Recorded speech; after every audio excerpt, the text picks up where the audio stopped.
So if you came up to me and you asked, Paul, I know you've been meditating for 2 years. What are some of the behaviors that still aren't serving you? I'd tell you, I'm cocky, not confident. I chase all forms of dopamine. I don't handle conflict very well at all. And I talk way too much. So now if I flipped that on you, what would you say? Who are you most of the time in most situations? Allow me to challenge you and say you might not know yourself as well as you think you do. And so you see, I've taken some personality assessments. And in this episode, we're going to break down exactly what they revealed. And then I also got to start to clear the air about some of my past bullshit. It's been keeping me sick, and this is an effort to just find some real authenticity. So welcome into episode 1. On this channel, we're going to take the ancient wisdom from the East, the science of the West, and we're going to formulate a plan of 20 years of bullshit. Oh yeah, and I get to travel the world while I do it. So, as I was stating about my past, I think a little more context is required to see what we're really dealing with here. On the one hand, I was a U.S. Army Ranger. Got 2 deployments to Iraq. As a carpenter, I've built a house from the ground up. I've managed and coached in boutique fitness studios all over downtown Chicago. And I've also completed 700 hours of yoga teacher training in India. And I've done 10 days of noble silence in Thailand, learning the Vipassana techniques from the Buddha. But then there's the other hand. Firmly placed in a handcuff, by the way, is I've been arrested over 10 times, drinking, drugs, violence.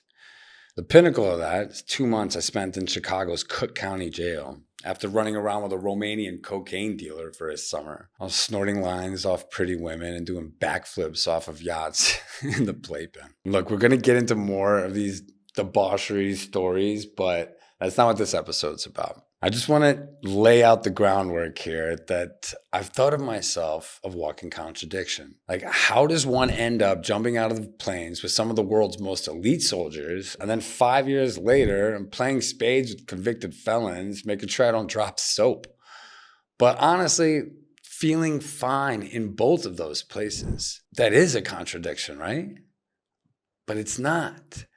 I'm literally just a guy who has certain tendencies, and when they go unchecked, I just end up in these situations. And my past experiences in life and the family I grew up in, mixed with like the uncomfortable situations you can find yourself in the military, jail's not that tough, by the way, but we don't want to bend up there, all right? No more of that shit. But what about the personality, and what are these traits, and how do they affect my life? Right? That's what we're going to get into right now. So let's say self-discovery is a road trip, right? And on that road trip, you have a car. Well, the big 5 is our first assessment. This is basically how fast does the car go? Are the brakes good? How loud is the music? I'll also tell you that this assessment is the gold standard for personality. It's been validated by decades of research. As long as you can be honest with yourself when you take this, answer these questions honestly, it's going to give you some great feedback. So what it's done is broken down into 5 core traits.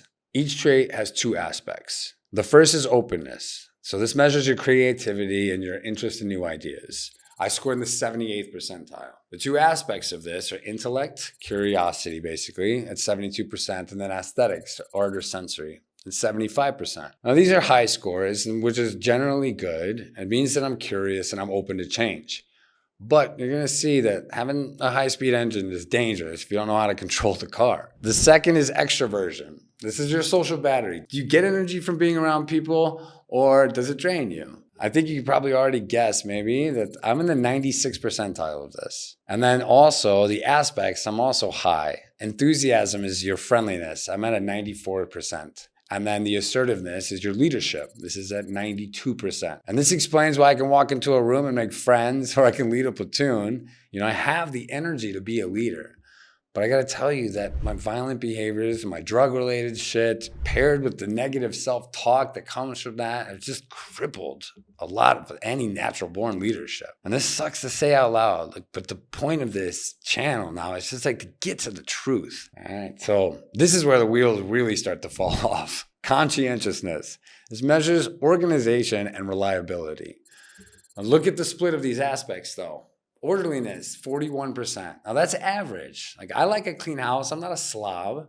But then you have industriousness, 4%.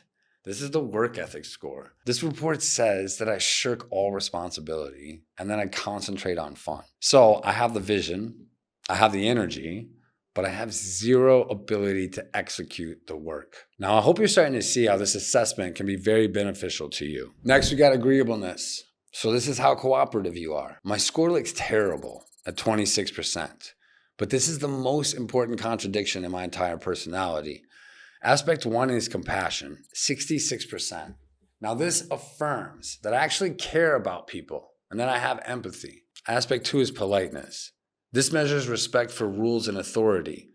The report says that people like this seek out confrontation and they induct in conduct disorder behaviors. Look, I didn't get arrested because I'm a bad person doing bad things to other people. I got arrested because I just get drunk, and when people disrespect me or mostly people who are around me, then it doesn't turn out well for them. I just don't respect authority, especially when it's not earned. And then also, I don't care about your rules that don't make sense to me. It's just part of the personality. Has it negatively affected my life? Sure, of course, obviously. But it's good to know that it's just my personality and it can be worked on. And then finally, we got neuroticism. Now, how do you handle stress? My total score was 86%, high stress. But again, let's look at a difference here. Aspect 1 is withdrawal. That's anxiety or worry. I'm at 47%. I'm basically in the middle.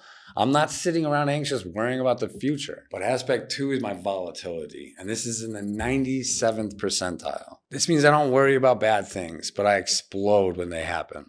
The report says, and so would my exes and my former bosses, that I lash out and I lose composure. That's all on the big 5. And it sucks to say some of this shit out loud, man. But in the end, here's what we got. I'm a creative. I'm an energetic leader. I refuse to work. I hate rules. And I've got a hair-triggered temper. Now knowing that, we can start to formulate a plan of action to get to a better place. So before moving on, if you're getting some value from this, make sure to smash that like button, hit the subscribe, and follow along. It's going to be an uncomfortable journey, but it's going to be worth it. So I'm here. We're doing this thing. Now, I'm going back to our car analogy. If the big 5 is the traits, then the Enneagram is why the driver is driving. So are you getting away from some conflict that you don't want to have?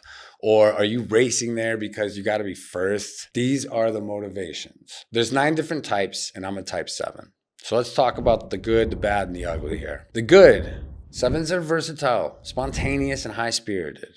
In groups, they bring energy. The bad, we are undisciplined, scattered, and hedonistic. By the way, hedonistic is just a fancy word for saying I chase dopamine like it's my job. The ugly is that 7s are terrified of pain. We have what's called gluttony of the mind, where we constantly plan the next adventure so that we don't have to sit with the current silence. This is why I'm always moving. My brain naturally reframes everything to be positive because I'm scared to death of being trapped in suffering. But here's the silver lining. That same manic energy that got me arrested is the same energy that builds businesses and entertains millions, and it also helps people. It's the same fuel, it's just put in a different engine. And a friend once told me that he was amazed that no matter how much trouble I was in, that I always was optimistic about my future. I didn't need a therapist to teach me that. It's my nature. And then here's the other crucial lesson, that every natural strength has a shadow side to it. When I don't manage myself, my optimism, it just turns into downright delusion. And my assertiveness turns into aggression that stresses everybody out. Even if my intentions are good, I can make people feel uncomfortable, and that's not what I want. So seeing this data is giving me the breakthrough that instead of judgment, I've kind of found forgiveness. My self-destructive behavior wasn't just me being a screw-up. It was the unmanaged downside of my innate personality. Understanding that distinction is everything.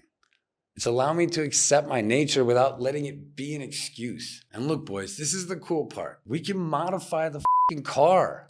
You can retrain the driver to learn how to use it for good. I'm not going to become an introvert. I'm not going to become an accountant, but I can build systems to stop the procrastination. I can learn to pause before I explode. And look, I don't know how many steps are to this process of going from man-child to man, But let's say that this is step one.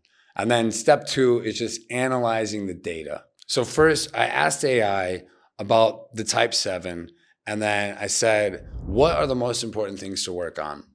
And after a couple prompts, we got a good acronym. So this is the BRIGHT protocol. Right? It's a little bit of military thrown in there, and who doesn't like a good acronym to work on yourself? B is build discipline through structure, because obviously I don't have a lot. R is reframe stability as freedom. So stop running. It's okay to be stable. Integrate emotional depth.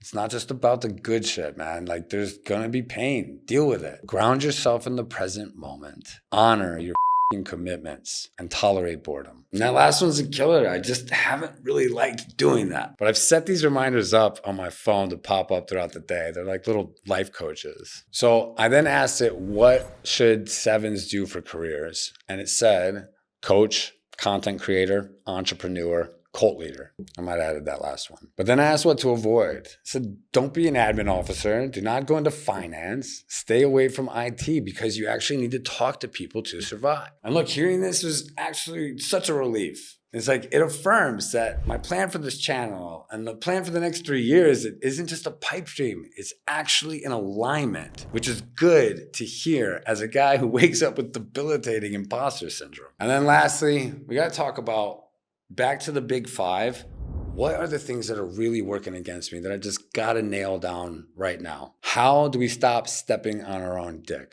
Okay. Conflict number 1, I'm the unemployable CEO.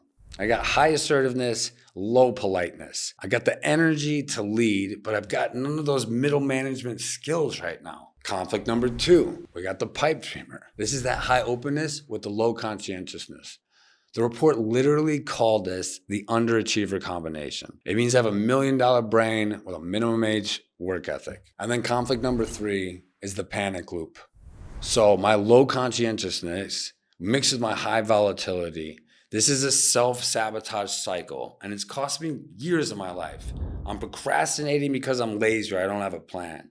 I talk shit to myself because I procrastinated. And then the shame gets so loud that I quit the task entirely and I go find a dopamine hit. And then it's like this self-imposed hell where, like, I light the fire and then I complain about the heat. And so I hope you can see how using AI to roast yourself is actually one of the most useful things that you can do. Because now I'm not just reading charts to feel bad, I'm using them as a map. And I'm traveling the world while I rewrite this code. So for once in my life, I'm doing the hard stuff. This is the uncomfortable, consistent work that God's been asking me to do for a while. Everything that I've unfolded here is the data. Now we got to coordinate the plan and then what I'm doing to take some action. So if you want to see that video, check this one out. I really hope you enjoy this. If you are still around, that means that you are one of my people. Okay, so make sure that you subscribe. Check the description to make sure that there is an email list. If there isn't yet, you just saw this video early. But I want to create a community of like-minded men. Maybe it's retreats, workshops, group trips. It doesn't matter. Just something where we can get together and just talk about some of the bullshit and then also figure out how we just work on ourselves. And it's a process, but it's so worthwhile. And you'll be able to be filled with fulfillment. Like, once I made this decision and started to actually take action towards this, I've been in such a better place. And I know that you will too. My name's Paul. I'm saving Paul. Stick around for the rebuild.